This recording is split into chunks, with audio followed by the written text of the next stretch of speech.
Okay, we are back for the next stage. First stage, what I showed you is how to monetize a project, to understand the cost of time calculation and the value of time and how to monetize a project. But what I want to show you next is what happens to money within your company, your working capital.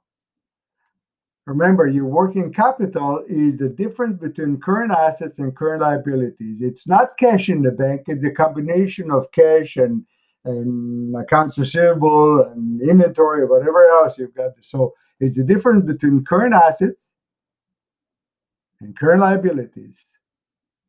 All right, that's the working cap, that's the money within your company. So next time somebody asks you 1 plus 1, or you can run that by your bookkeeper, by the way.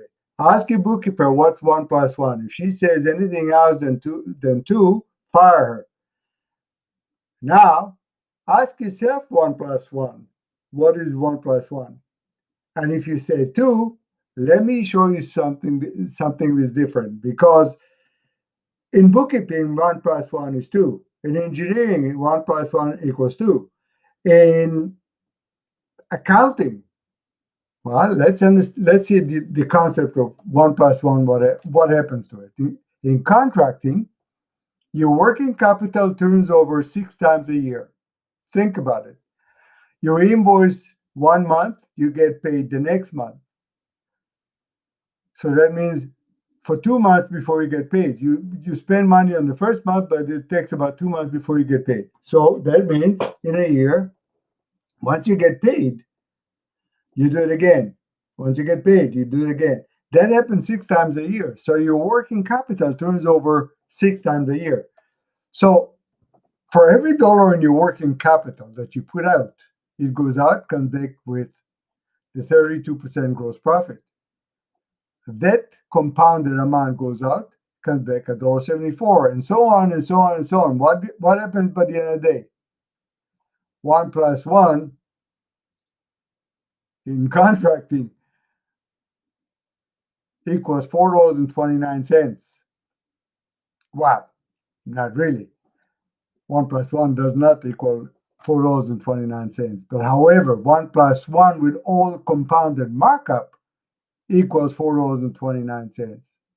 So the moral of the story is just so you understand what happens to your working capital within the company. And when you ask yourself, we usually all do, how come I'm making money and I have no money in the bank?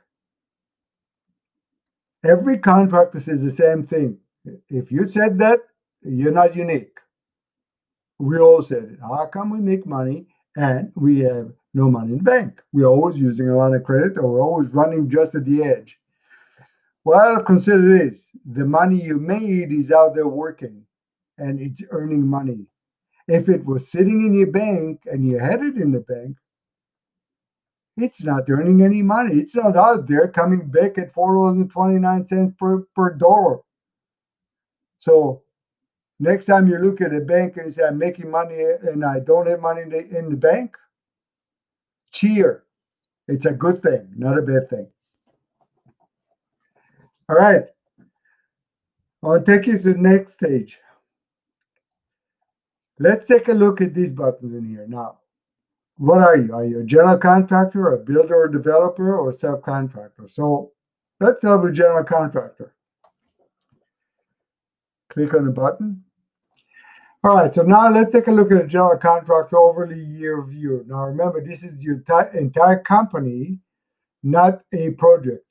In the previous video, I showed you how to monetize a project. I'm now going to show you how to look at what it costs your company overall if the average of your projects are falling behind. So let's take a look at it. The assumption is the direct exposure for your company as a general contractor is 20%. In other words, you're subbing 80% of your work to subcontractors. Your average holdback on projects is 10%. And your yearly sales for the year are approximately $3 million. You can adjust that number, and all it'll do is it'll adjust these numbers as well. The more you sell, the greater this number. All right, and now let's take a look in here. Remember, as this is $60,000. This $60,000 represents a holdback of $300,000 minus 80%, which is subcontractors, which is your direct exposure.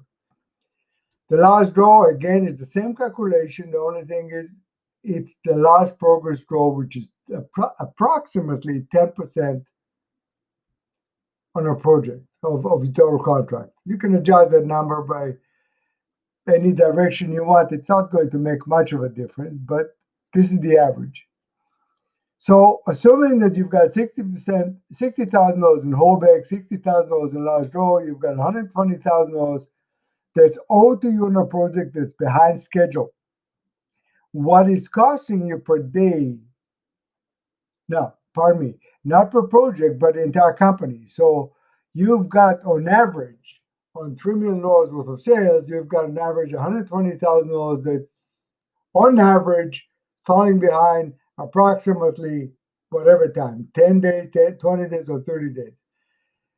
At the very least, it costs you $247.20 for every day that you are delayed on projects overall.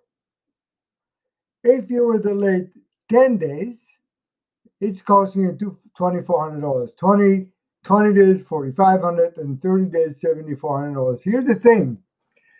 You don't see this money lost because this is not money out of your pocket. So as contractors, we don't even think about it. Hey, it didn't cost me any money on a project. I still made 32%. Yeah, you made 32%. You took longer to finish the projects at 32%. Hence, you didn't earn the money you should have earned on your working capital. At the end of the day, it's costing you that money to be behind. It's a potential money. In other words, if I asked you, for example, if you bid on a job 32% and you made 30%, how much did you make? And if your answer is 30%, I would propose that you have missed the opportunity on 2%. And that's what you should be focusing on. The opportunity, missed opportunities. It was in your hands. You already had it. You let it go. So this is what it represents. And again, the greater the sales volume, larger the number.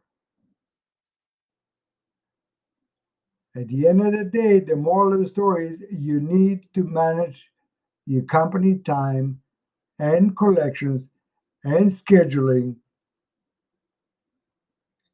As a rule, the company's money, period. You are in charge of the company finances and working capital, and it's up to you to make sure that the company retains its money, its working capital, and increases it from year to year. All right, so now let's take a look at builder and subcontractors. On builder, it's a bit different. We've got land cost, expenditures. Expenditures would be legal fees and surveys and everything else that doesn't fit within land cost or construction cost. And then permits and building permits and development permits or whatever have you. At the end of the day, your direct exposure is $1.2 million. Okay? Average building is 2,500 square feet roughly. It doesn't make any difference. It's semantics. All right. The same thing in here. We've got warranty, safety, financing, loss of income, everything that we looked at before in the first video in COT. At the end of the day, what this project costs us for every day we're behind is $2,000 per day. As a builder, and I was a builder as well, as a builder, I knew that if I hung on to the building, to the house, or to whatever I was building, and at the time I was building spec homes as well, if I hung on to the house, or to the home, whatever, the building, for 10 days, I would lose $20,000 of my profit. 30 days, I just about lost half of my profits. It didn't make sense to hang on to a house. If it's not selling within 10 days, drop your price, get rid of it. I've seen builders that were extremely determined, extremely stubborn, and extremely narrow-sighted that built a house and sat on it and waited until they got the price. And when I did the math for these builders, that at the end of the day, it cost them the same amount of money that it cost them to build the house. In other words, it cost them money to sell the house rather than make money on the house. They paid somebody to take the house out of their hands, literally. It cost them $1.2 million to build it, direct exposure. And then when you multiply that by 365 days, it cost them $744,000 to hang on to it. Where's the logic in that? Build it, sell it. There's a very simple adage in construction. Get in and get the fiddle out. I can use stronger words, but I think you got the gist of it. Get in, get out as fast as you can. All right. The next one, which is the last one, is a subcontractor. Again, subcontractor is no different than a general contractor. The only thing is the subcontractor exposure is 100%. At the end of the day, on $1 million project, every day you're behind. If you're a subcontractor, it's costing you $412. You're behind on a project 30 days, even if it's not due to your fault, even if it's not due to anybody's fault, it still costs you $12,360. And if it is not your fault and it's directly related to other trades and general contractors, you should be making a claim, a delay claim. And by the way, if you don't know how, go to Isaac. Isaac will show you how.